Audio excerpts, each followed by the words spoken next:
menunjukkan bahwa perjanjian antar kedua negara ini sifatnya rapuh.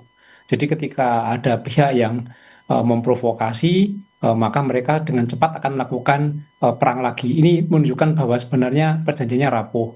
Nah, kita lihat juga di faktor lain bahwa untuk mewujudkan perdamaian di Timur Tengah, termasuk di Iran, di Selat Hormuz, itu tidak cukup perjanjian itu hanya dilakukan oleh Iran dan Amerika saja. Di situ ada pihak-pihak lain yang terlibat, memprovokasi atau terlibat di dalam perang yang berkaitan dengan situasi tersebut, seperti Israel, kemudian dengan Lebanon.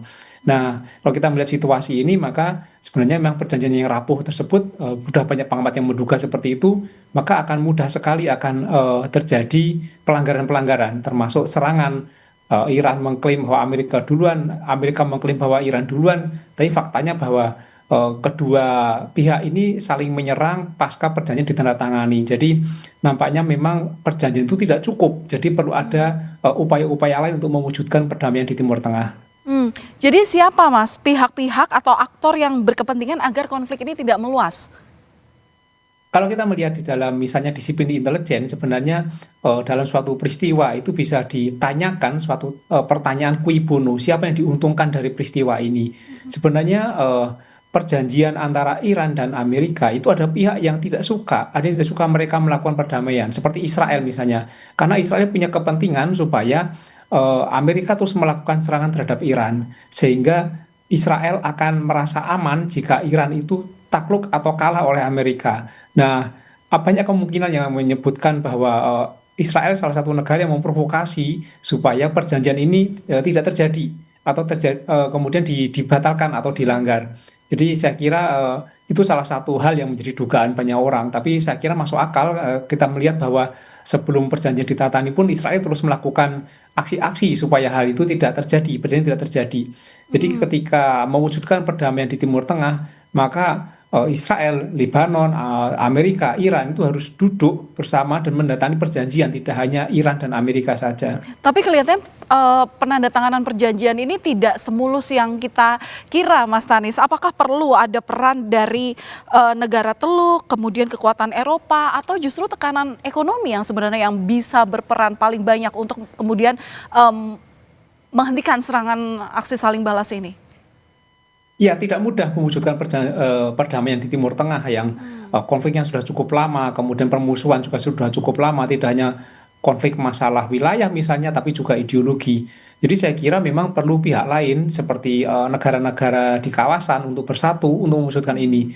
Selain itu juga mungkin PBB bisa terlibat. Tetapi semakin banyak yang campur tangan, itu eskalasi bisa justru ikut membesar. Makanya harus hati-hati untuk melibatkan pihak-pihak tentu dalam urusan perdamaian ini. Saya kira yang paling bagus adalah pihak-pihak yang berada di kawasan seperti Qatar, Bahrain, Uni Emirat Arab, kemudian sudah didahului oleh Pakistan. Itu saya kira bagus untuk misalnya kemudian bersatu, bertemu untuk mewujudkan perdamaian ini. Tapi eh, negara besar itu juga bisa mendorong di balik layar misalnya seperti Rusia, Cina, kemudian negara Eropa mungkin juga bisa mendorong untuk itu. Kalau soal ekonomi saya kira perjanjian kemarin itu juga didorong oleh ekonomi. Jadi faktor ekonomi politik di internal Amerika itu cukup menekan Trump sehingga Trump mengupayakan perjanjian ini dengan sangat cepat. Kemarin yang harusnya ditandatangani di Swiss tapi didahului di Prancis, didahulukan di Prancis.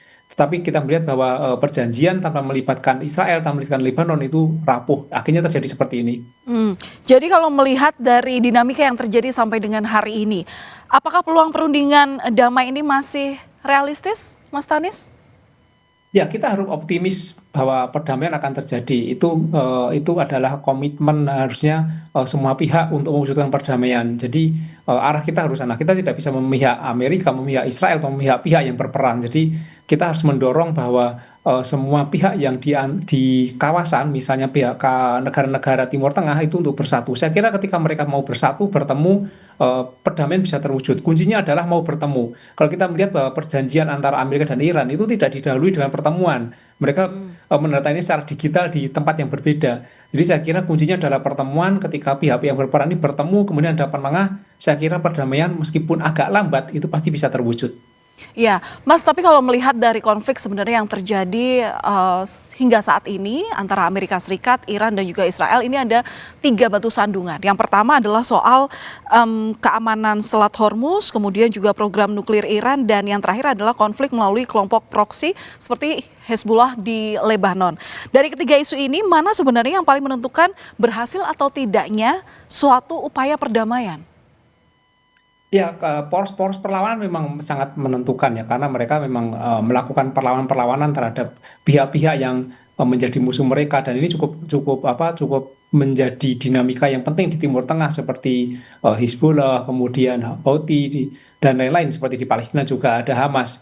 Tapi isu lain seperti Hormuz ini kan juga menjadi pertanyaan besar, apakah memang sebenarnya ini hanya dimanfaatkan oleh Iran untuk menjadi sistem baru, kemudian mereka mendapatkan keuntungan, atau memang ini sebenarnya adalah secara tiba-tiba muncul karena memang ini menjadi senjata Iran untuk mewujudkan keinginannya itu.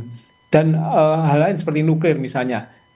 Saya kira Iran sudah clear ya, bahwa pemimpin tertingginya juga sudah mengatakan tidak akan menggunakan nuklir sebagai senjata. Itu ada maklumat saya kira yang dilakukan oleh yang seperti itu. Jadi nuklir yang mereka gunakan adalah untuk kepentingan yang lain, kepentingan non perang. Jadi saya kira ini bukan mana yang lebih tinggi, mana yang lebih besar, tapi saya kira ini 3 masalah yang harus diselesaikan bersama-sama. Jadi tidak bisa dibobotkan mana yang lebih besar, tapi memang ini secara paralel harus diselesaikan bersama-sama. Jadi memang ini masalah yang sangat kompleks, yaitu banyak banyak penyebab dan banyak aktor yang terlibat. Jadi tidak mungkin selesai dalam sekejap. Jadi perlu bantuan banyak pihak, terutama untuk duduk dan berunding, bertemu. Ini saya kira menjadi kunci awal perundingan. Selama mereka tidak bertemu, hanya menandatangani secara digital dari jarak jauh, saya kira perjanjian itu sangat rapuh. Mas Tanis, tapi kalau melihat dari model serangan dari kedua negara, menurut Anda serangan yang saat ini terjadi itu kedua negara saling menunjukkan kekuatan mereka atau memang keduanya ini sudah menunjukkan bahwa mereka siap perang dalam jangka waktu yang panjang? Ya, saya kira ini belum serius ya, belum serius. Maksudnya memang perang untuk menghancurkan tidak. Kita meyakini bahwa Amerika punya kekuatan besar untuk rudal, kemudian pesawat tempur. Iran juga punya kekuatan besar. Dan sekarang teknologi sudah cukup canggih, ada GPS kan, jadi seharusnya tepat sasaran. Kalau misalnya mau saling menghancurkan, saya kira sangat mudah untuk melakukan serangan kemudian membuat penghancuran. Jadi saya melihat bahwa Amerika masih hati-hati, Iran masih hati-hati untuk melakukan serangan, itu masih berupa peringatan-peringatan, atau mungkin untuk menunjukkan eksistensi bahwa dia masih kuat, atau dia pengen menunjukkan keinginan tertentu supaya dipenuhi. Jadi ini belum serius untuk perang besar, tapi masih menunjukkan sinyal-sinyal bahwa semacam tekanan-tekanan yang dilakukan untuk diikuti keinginannya. Tapi harapan kita tentu tidak dilanjutkan dengan perang yang lebih besar lagi, karena ini kan menjadi bencana kemanusiaan ya. Tapi eskalasi ini tidak akan berhenti selama mereka tidak duduk bersama. Baik, terima kasih atas analisa Anda, pengamat intelijen dan keamanan Universitas Indonesia, Mas Tanis Lausrianta. Salam sehat selalu, Mas Tanis. Terima kasih. Terima kasih.